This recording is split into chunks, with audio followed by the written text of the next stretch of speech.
Nah, saya mau membawa kita pertama dengan beberapa teks Alkitab untuk membuktikan bahwa Yesus Allah sejati dan Roh Kudus Allah sejati. Saya mulai dari Yesus.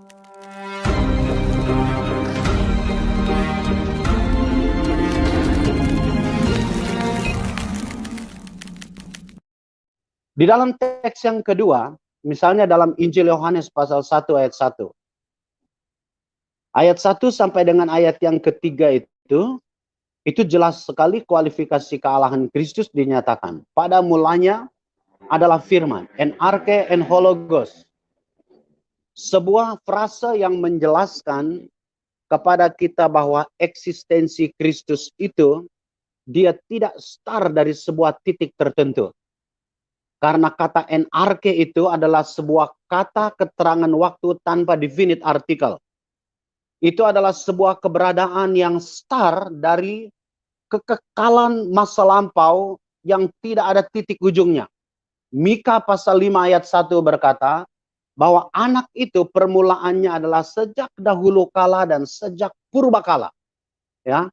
Jadi sejak dahulu kala dan purbakala itu adalah sebuah pernyataan tentang keberadaan di masa lampau yang dilakukan secara berlapis dalam kesengajaan untuk menjelaskan kekekalan eksistensi Kristus. Artinya, baik dari Yohanes pasal 1 ayat 1a, jelas sekali bahwa Yesus adalah bereksistensi kekal. Yang kedua, dalam Injil Yohanes pasal 1 ayat 1 itu, dikatakan bahwa pada mulanya adalah firman dan firman itu bersama-sama dengan Allah. Nah, kata bersama-sama dengan Allah ini, sebuah kata yang di keterangan waktu yang dijelaskan, diterjemahkan dari kata depan dalam bahasa Yunani, pros. Yang bisa diterjemahkan bahwa firman dan Allah itu dia berada bukan saja dari kekekalan, tetapi juga dia berada pada posisi yang hadap berhadap, sama tinggi. Artinya dari sudut hakikat sehakikat, dari sudut otoritas dia seotoritas. Tidak ada yang lebih tinggi dan tidak ada yang lebih rendah. Itu sebabnya frasa ketiga berkata bahwa dan firman itu adalah Allah. Dan seterusnya. Nah, dalam ayat yang ketiga dia dikatakan bahwa segala sesuatu telah dijadikan oleh dia dan tidak ada sesuatu pun dari yang ada ini ada. Artinya dia pencipta. Firman itu pencipta.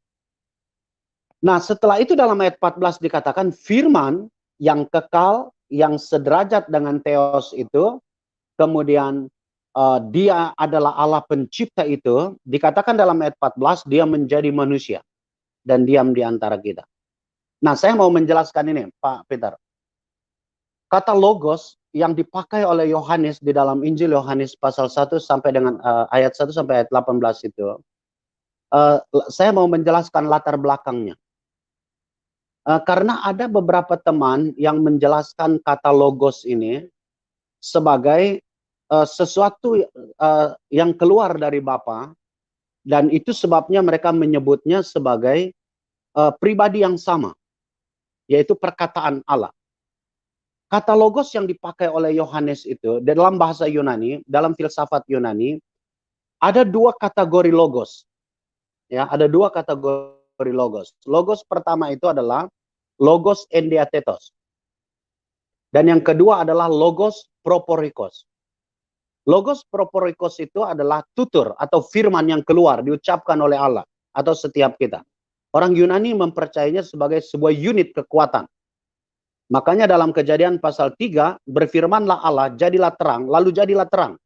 Karena perkataan Allah itu mempunyai kuasa untuk menjadikan.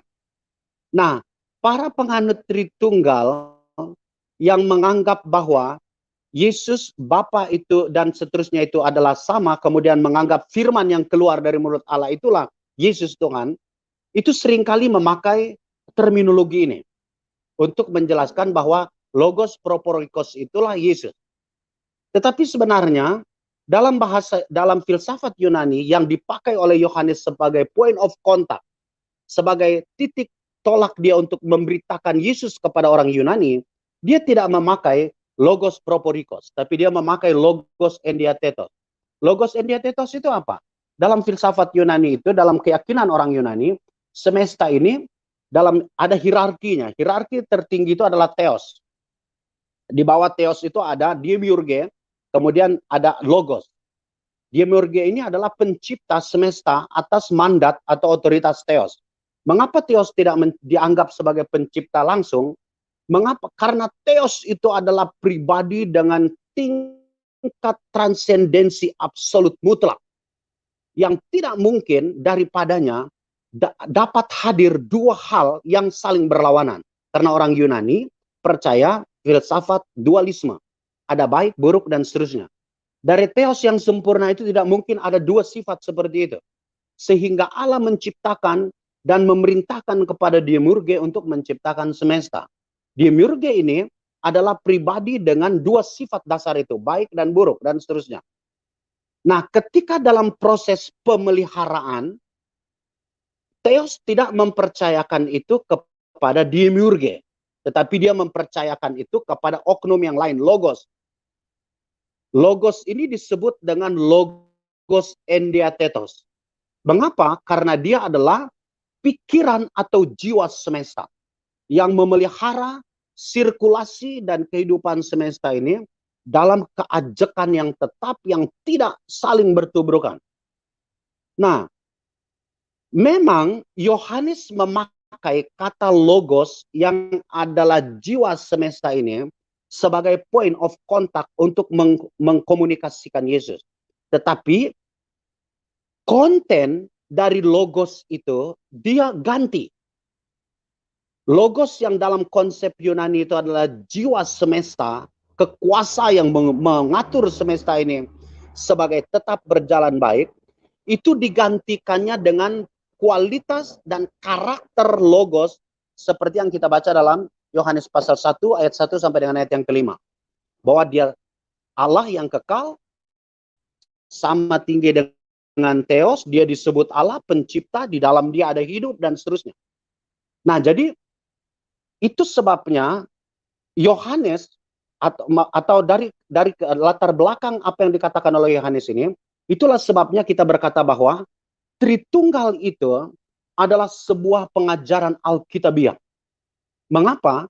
Sejak awal kata logos yang dipakai oleh Alkitab untuk mengidentifikasi Kristus dan mengkomunikasikan Kristus kepada dunia non-Yahudi itu diidentifikasi sebagai oknum yang memang berbeda dari Bapa.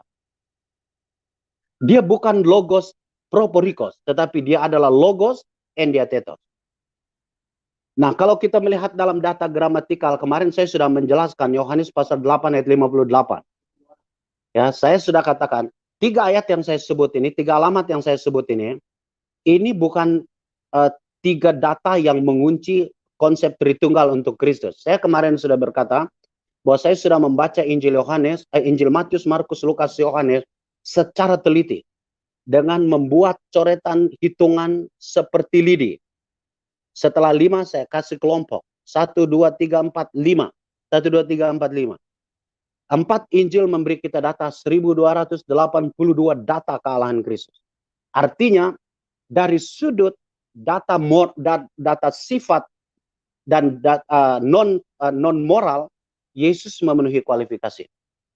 Saya katakan kemarin 29 mujizat yang dibuat oleh Yesus yang dicatat oleh Injil Matius itu menunjukkan dia maha kuasa. Dia maha hadir. Dia tahu hati para muridnya, dia tahu hati orang-orang yang mendengar dia, para Farisi dan seterusnya. Dia tahu apa yang terjadi beberapa saat di depan yang akan dilakukan Yudas, yang akan dilakukan oleh Petrus, dan yang akan dilakukan oleh orang sekota Yerusalem terhadap dirinya. Dia tahu bahwa 3 hari dia akan mati, tapi 3 hari lagi dia akan bangkit, dan seterusnya. Artinya, semua sifat non-moral ada pada Yesus. Itu sebabnya Kolose 1 ayat 18 berkata, semua kepenuhan Allah berkenan tinggal di dalam tubuh Kristus Nazaret. Itu Yesus, ya.